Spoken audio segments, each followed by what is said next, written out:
J'avais 16 ans quand j'ai compris que dans la famille de Valois, la perfection n'était pas un objectif, mais une condition sine qua non pour exister. Nous étions au sommet du gala annuel des de Valois, entourés par l'élite de Neuilly-sur-Seine. L'air sentait les fleurs de lys hors de prix et la vieille fortune.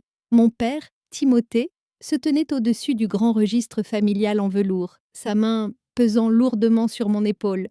Il m'a murmuré à l'oreille que je devais signer le registre de la main droite. Il fallait que la presse voie un héritage sans défaut. Et une fille gauchère ne cadrait pas avec l'image de la lignée des de Valois. Mais la biologie, ce n'est pas un interrupteur qu'on actionne sur commande, sous le crépitement des flashs. Ma main a bougé d'instinct. J'ai saisi le stylo-plume en or de la main gauche. Je n'ai même pas eu le temps de tracer la première lettre. La main de Timothée s'est abattue comme un marteau de juge, projetant le stylo à travers la pièce et éclaboussant d'encre la nappe en soie blanche. Il n'a pas crié, ça aurait été vulgaire, à la place. Il m'a regardé avec un dégoût froid, abyssal, et a déclaré, assez fort pour que le premier rang l'entende, que je n'étais rien d'autre qu'une anomalie dans notre héritage. Ce moment sur scène fut la dernière fois que je me suis sentie chez moi. Le trajet de la salle de bal jusqu'au pavillon fut un brouillard de murmures étouffés et de cliquetis de talons sur le marbre. On m'a déménagé de la maison principale avant même que les invités aient fini leur entrée. Le pavillon était une bâtisse froide, isolée, qui sentait l'huile de moteur et le rejet humide de l'hiver francilien. Assise sur une caisse, fixant les grains de poussière dansant dans la lueur de l'unique ampoule, j'ai réalisé que je venais d'être élaguée. Ma mère, Sarah, est arrivée 1 heure plus tard. Elle avait les yeux rouges, serrant un mouchoir en soie. Une seconde, j'ai cru qu'elle était là pour me prendre dans ses bras. J'ai cru qu'elle pleurait pour sa fille, publiquement humiliée par son propre père. Mais elle a parlé, et l'illusion s'est brisée. Elle sanglotait sur le gala gâché. Elle pleurait la réputation de la marque de Valois, et comment mon entêtement avait jeté une ombre sur leur soirée parfaite. Elle ne pleurait pas ma peine, elle pleurait son statut social. J'ai compris alors que l'amour de ma mère était un service par abonnement, et comme je ne pouvais plus fournir la perfection requise pour la formule premium. Mon accès venait d'être révoqué. C'était un audit de mon âme, et j'avais été déclarée comme un passif. La campagne de dénigrement a commencé avant le lever du soleil. Je les entendais au téléphone, façonnant déjà le récit pour les voisins. Aubrey a une tare génétique. Aubrey est instable. Ils m'étiquetaient comme un échec pour protéger le mensonge de leur propre supériorité. Le piège de ce genre de cruauté, c'est qu'elle se normalise. Mes parents ne se voyaient pas comme des monstres, ils se voyaient comme des jardiniers, et j'étais la branche qui refusait de pousser dans la bonne direction. Ils estimaient qu'en me traitant avec une froideur si calculée, ils ne faisaient que maintenir l'esthétique de leur vie. C'est un piège psychologique bien particulier. Quand une famille décide de faire d'un enfant son bouc émissaire pour faire briller l'enfant prodige, elle cesse de voir la personne et commence à voir un problème à gérer. J'étais ce problème. J'ai passé les semaines suivantes dans ce pavillon, me sentant comme un fantôme dans un musée. J'étais prisonnière dans une maison sans barreaux. Les psychologues appellent ça la résignation apprise. Une chaîne silencieuse qui vous maintient dans un environnement abusif parce qu'on vous a répété si souvent que le monde extérieur ne voudra pas de vous non plus. Mais ils avaient tort, je n'attendais pas qu'ils changent. J'attendais le bon moment pour partir. Une nuit, la porte ne s'est pas seulement verrouillée de l'extérieur. J'ai eu l'impression que le monde entier s'était refermé. Mon père m'a annoncé, à travers le chêne lourd de la porte, qu'il ne pouvait plus supporter mon influence pomme près de ma jeune sœur. Madison, il craignait que mon anomalie ne soit contagieuse. J'ai attrapé mes outils de dessin et un seul sac. Je n'ai pas pleuré, je n'ai pas supplié. Je suis simplement sortie dans la nuit, pieds nus dans l'herbe, et je me suis dirigée vers la seule personne qu'ils avaient passé des années à appeler le mouton noir.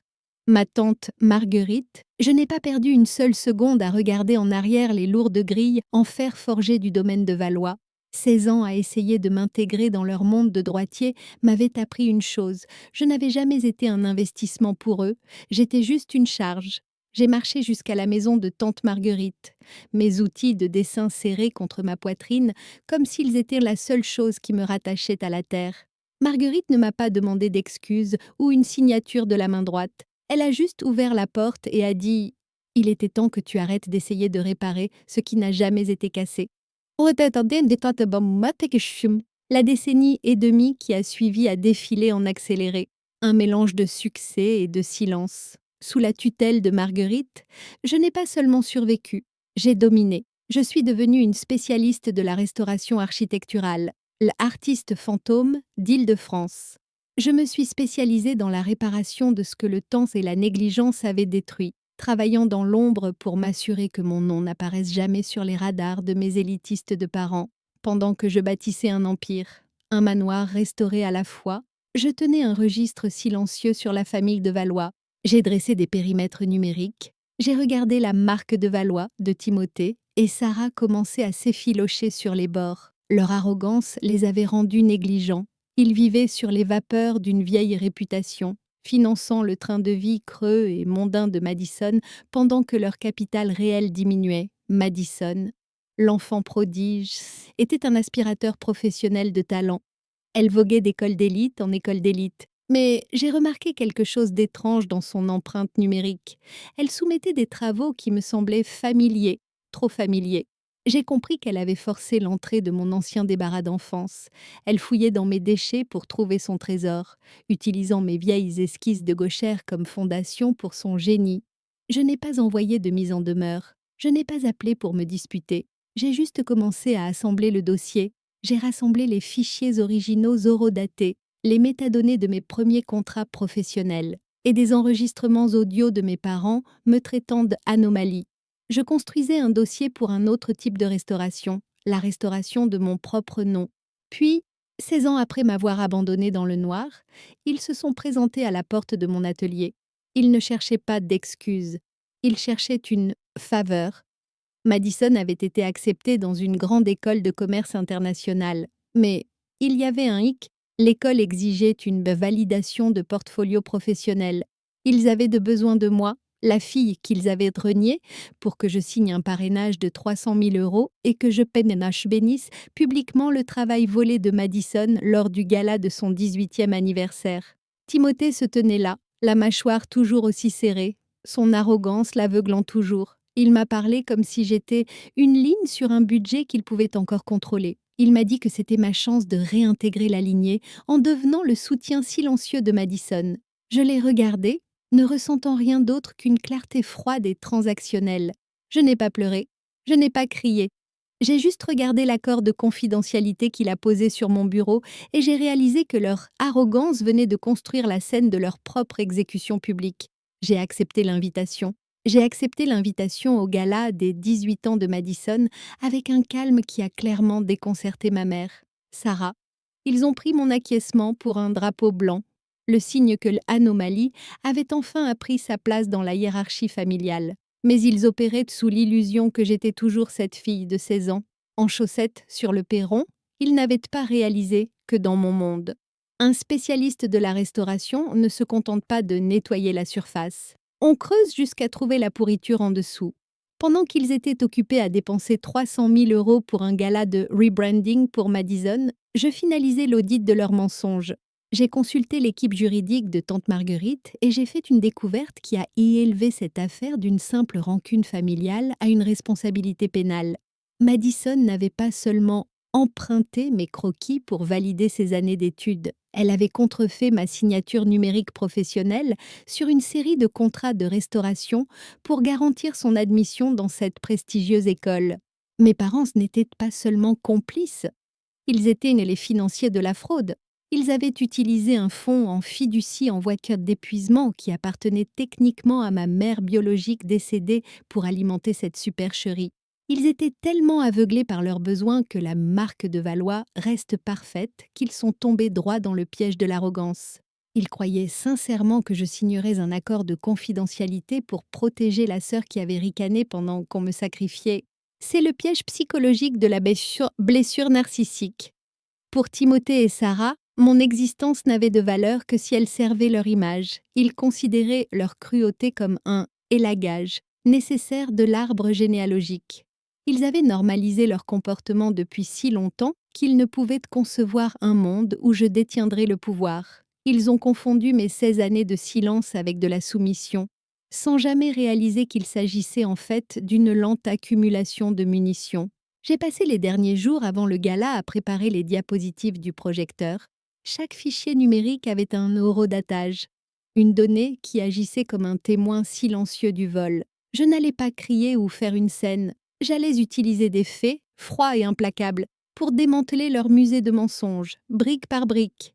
Ils voulaient une validation publique. J'allais leur donner une exécution publique. La nuit du gala est arrivée.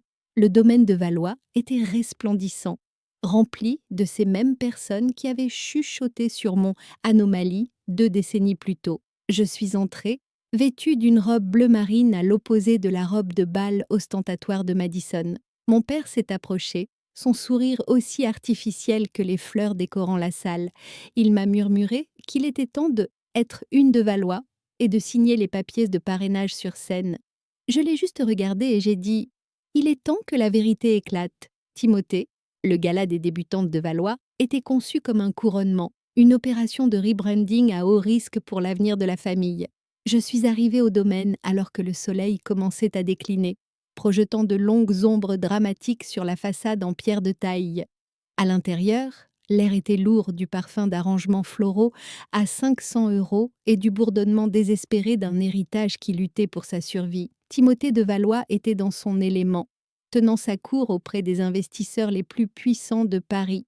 Il m'a repéré et m'a offert un sourire qui n'atteignait pas ses yeux, un sourire qui n'était qu'une autre ligne dans son budget de tromperie. Il s'est penché et m'a murmuré qu'il était temps de bénir le chemin de Madison, me tendant le même stylo plume en or qu'il avait fait voler de ma main 16 ans plus tôt. Je l'ai regardé monter sur scène, les lustres de cristal au-dessus de sa tête scintillant comme des preuves froides et irréfutables. Il a levé son verre à la foule, sa voix résonnant d'une confiance qui ne peut venir que d'un orgueil démesuré. Il a parlé de Madison comme d'un génie inné, une visionnaire qui avait hérité de l'étincelle des de Valois. Il a prétendu que j'étais revenue pour passer le flambeau à ma sœur, liant publiquement mon succès à son travail volé. Il misait toute la marque de Valois sur un mensonge, pariant que mon silence était une dette que je continuerais à payer. Quand il m'a appelée sur scène, la salle était devenue si silencieuse que je pouvais entendre le battement rythmé du ventilateur du projecteur. Je n'ai pas pris le stylo. À la place, j'ai sorti la télécommande du projecteur de ma pochette. Je n'avais pas besoin de crier. J'ai laissé les données hurler à ma place. J'ai cliqué sur la première diapositive et l'écran derrière nous n'a pas montré les chefs-d'œuvre de Madison. Il a montré les métadonnées, les empreintes digitales numériques. J'ai pointé les dates de création 12 septembre 2015. Madison aurait eu exactement 8 ans. Les allaitements de l'audience furent immédiats, une inspiration soudaine et vive qui a brisé la façade de perfection de Timothée. Puis, j'ai lancé l'enregistrement audio. La propre voix de Timothée a rempli la salle de bal, froide et tranchante, me qualifiant d'anomalie dans la lignée et d'échec génétique. J'ai vu le visage de ma mère se vider de toute couleur, tandis que l'élite parisienne entendait la réalité derrière leur marque, si soigneusement entretenue. C'était l'effondrement de leur monde au ralenti. L'admission de Madison à sa grande école de commerce a été révoquée en temps réel, alors qu'un responsable de l'école, présent dans la foule, se levait, son expression marquée par un dégoût professionnel. C'était la récompense, la libération de 16 ans de honte fabriquée. Je sentais la blessure narcissique que j'avais préparée. Pour Timothée et Sarah, je n'étais pas une fille, j'étais un actif de la marque qui était devenu incontrôlable. Ils ne souffraient pas de culpabilité, mais de l'absence soudaine du pouvoir qu'ils pensaient détenir sur moi. J'ai regardé ma tante Marguerite au fond de la salle. Elle m'a fait un seul signe de tête, bref et approbateur, la gardienne qui pouvait enfin mettre fin à sa veille. Ma victoire ne résidait pas seulement dans les documents ou le gala ruiné, elle résidait dans la prise de conscience que j'étais la seule partie de cette lignée qui avait réellement de la substance. La marque de Valois était un château de cartes, et j'étais le vent. Le silence dans la salle de bal après la fin de l'enregistrement était plus lourd que n'importe quel poids que j'avais jamais porté. Je me tenais sur cette scène, non pas en victime, mais en tant que personne dotée d'une clarté absolue. Timothée de Valois me regardait. Sa bouche bougeait mais aucun son n'en sortait. Alors que son héritage si soigneusement construit partait en fumée devant ses pairs. Je suis descendue de scène et me suis dirigée vers la sortie. Mais ma mère, Sarah, m'a barré le chemin dans l'espace vide derrière les tables des traiteurs. Ses yeux étaient fous. Ses larmes de comédienne remplacées par une panique laide et désespérée. Elle m'a supplié de lui donner les 300 000 euros, prétendant qu'ils en avaient besoin pour régler les poursuites que la fraude de Madison venait de déclencher. Je n'ai pas argumenté, je n'ai pas crié. J'ai simplement sorti une unique feuille de papier de ma pochette et la lui ai tendue. Ce n'était pas un contrat de parrainage, c'était une facture détaillée pour 16 ans de frais de restauration, le coût de chaque paiement d'hypothèque et de chaque dette que j'avais silencieusement couvert pendant qu'il me traitait comme une anomalie. Je lui ai dit que la marque de Valois était officiellement en faillite, financièrement et moralement. C'était l'illusion du pouvoir d'un portefeuille vide. Mes parents avaient passé des décennies à prétendre que leur statut reposait sur une supériorité de caractère, alors qu'il ne s'agissait que d'une façade louée qu'ils n'avaient pas les moyens de s'offrir.